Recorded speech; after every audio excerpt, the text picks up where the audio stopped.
This is Bruticus Sports back at you. It's been a while, been a couple months. Just haven't been in the spirit of making videos, man. But I'm going to continue that until I don't have the power to do so. But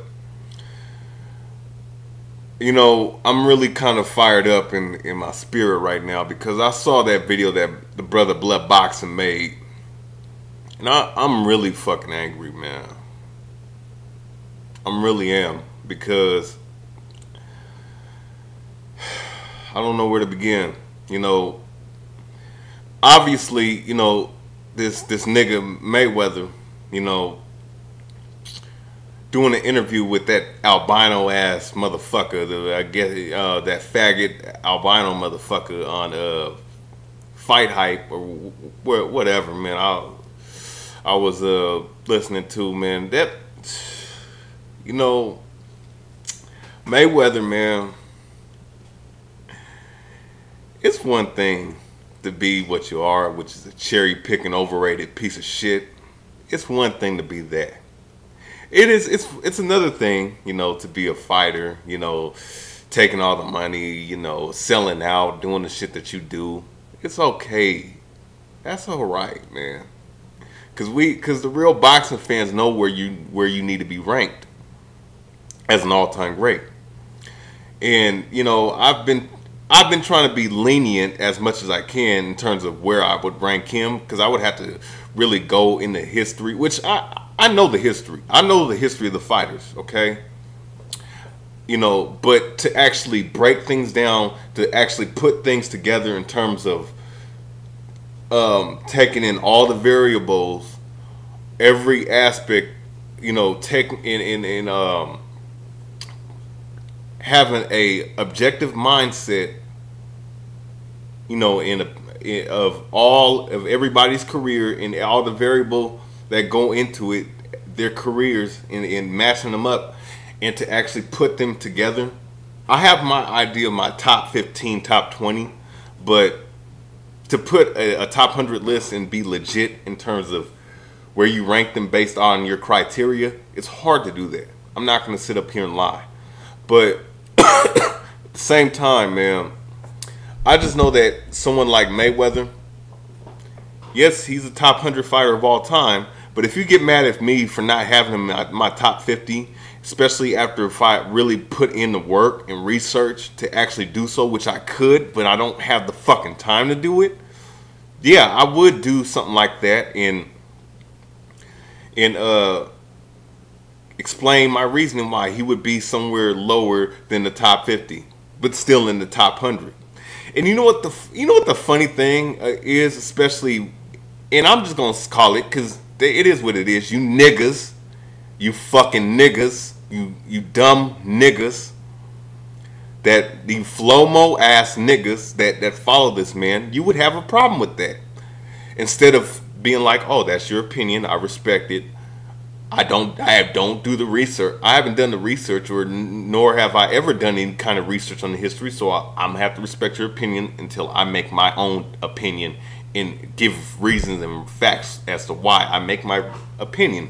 You know, you niggas don't do that. You niggas is faggots, and you niggas are on a degenerate understanding in comprehension level.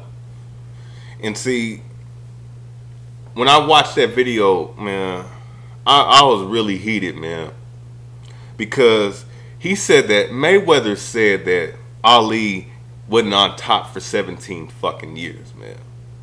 Now let me get into that, man.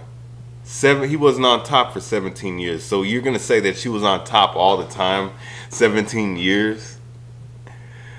You was on top 17 fucking years, Mayweather?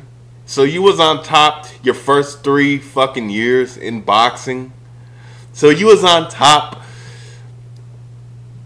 those 2 years that you took off, 18 months that you took off. You was on top of the sport when you took a whole fucking year off after fighting 2 fights after coming off a goddamn 18 months.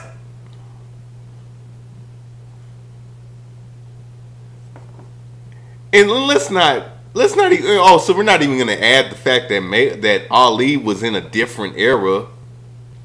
Ali was in an era where fucking crackers was calling him a fucking nigga and saying that he sold out to he was a sellout for not going into the Vietnam fucking war and throwing his medal away after he won, in the Olympics.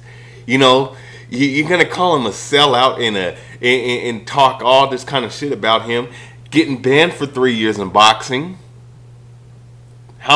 So many fucking years that was taken away from him for no fucking goddamn reason. You know what I'm saying?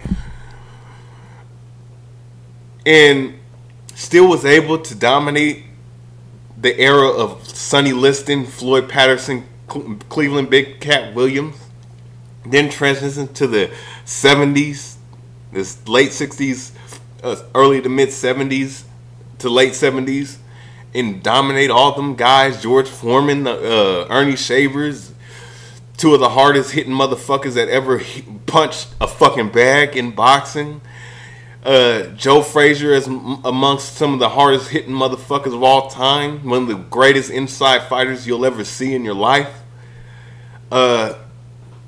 Ken Norton, with all the tools in the tool bag that he had. Jerry Quarry, a tough Irish fighter. Oscar Bonavea, Ron Lyle, and not to mention the fact that Ali fought a plethora of great fighters, great different style of fighters. Not only that, he fought a lot of Negroes, a lot of black fighters, Floyd. And the fact that the best black fighter you ever fought in your fucking career was Zab fucking Judah, who's barely a Hall of Famer. Floyd, you say that you're the greatest of all time, but you'll hear other black fighters of the other past generations, like Bernard Hopkins in that Chicago interview, or interview that he did on Chicago radio, ESPN Chicago radio, Fight Radio, back in 2010. He said that Floyd Mayweather, just for him to even mention that, something like that, he's better than Sugar Ray Robinson and Muhammad Ali, someone like that. Bernard Hopkins said that just for him to even mention that is disrespectful. I don't see even the lowest of the low of motherfuckers in boxing gave, like, Mike Tyson. And I like Mike Tyson. I respect him, as an individual. But, to the society, he's the lowest of the low. Yet he gives reverence and respect to the guys before him. See, oh my God, man. You know what? I'm going to be honest with you in the fact that this man has disrespected Ali the way he did. If that nigga dropped dead tomorrow, I'm gonna clap my fucking hands, and I'm gonna drink to his death, and I'm gonna laugh. And if any of you motherfuckers get emotional and sensitive about that, fuck you, and may you die a horrible fucking death too. And I'm gonna drink to your goddamn death too. You know why? Because Mayweather, in this fucking generation that we live in, okay. It's okay to disrespect your history. It's okay to disrespect the guys that came before you. In this generation, the young motherfuckers don't give a fuck about the history, about any history of self. They don't give a fuck about nothing that means anything no more. They don't have respect. They don't have reverence. They don't have honor in today's generation. And see, Mayweather is the product of his generation. Everybody's a product of their generation, no matter where they come from. But it's very intriguing to me to see that there's a lot of niggas, Flomo ass niggas, extreme fans, faggot niggas that worship Mayweather, that will come on talking shit to other motherfuckers that know boxing, that have boxing knowledge, and they have no clue about boxing or the history of boxing, and say that history does not